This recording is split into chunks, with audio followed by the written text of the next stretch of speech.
Assalamualaikum dan salam sejahtera semua. Hai pendengar yang hebat, saya Aisyah, pengacara anda dalam podcast Bintang Mipis.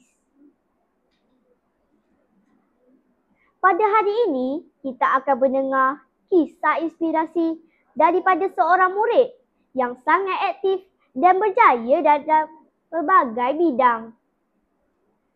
Mari kita sambut tetamu istimewa kita pada hari ini, Khaira.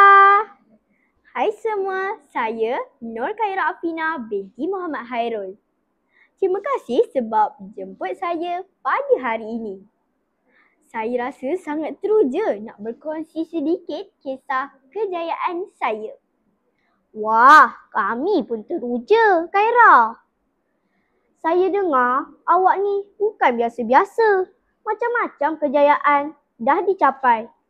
Betul ke?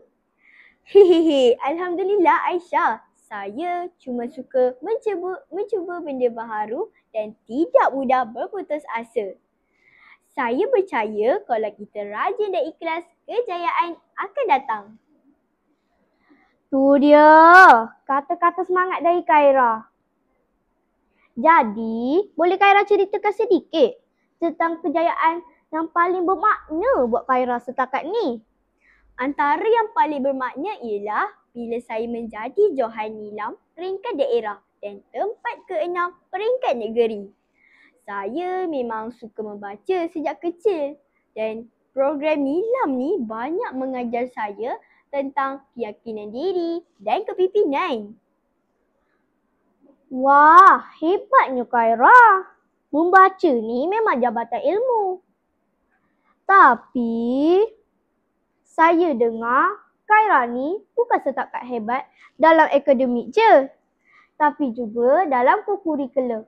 Betul ke?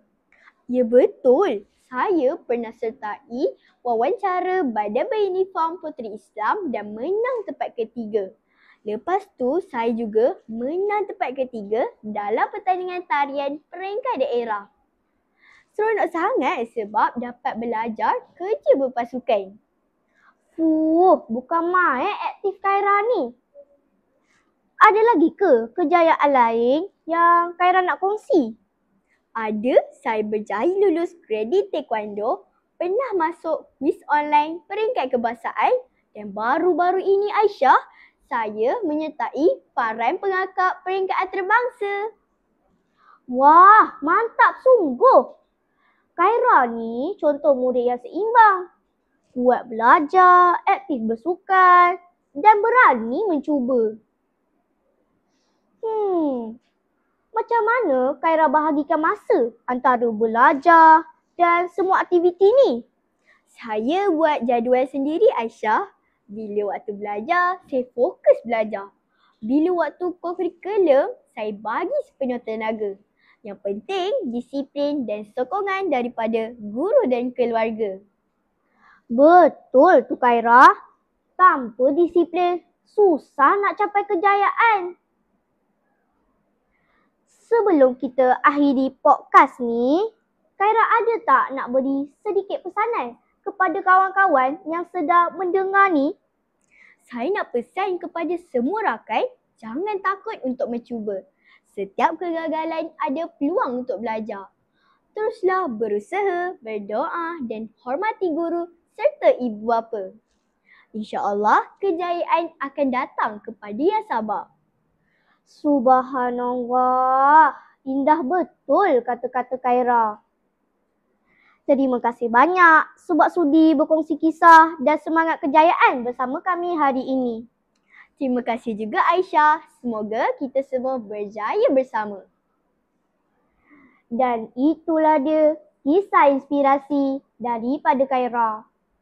Seorang murid cemerlang yang membuktikan bahawa usaha dan disiplin membawa kejayaan. Terima kasih kerana mendengar podcast Bintang Mipis. Jumpa lagi dalam episod seterusnya. Assalamualaikum dan selamat berjaya. Bye.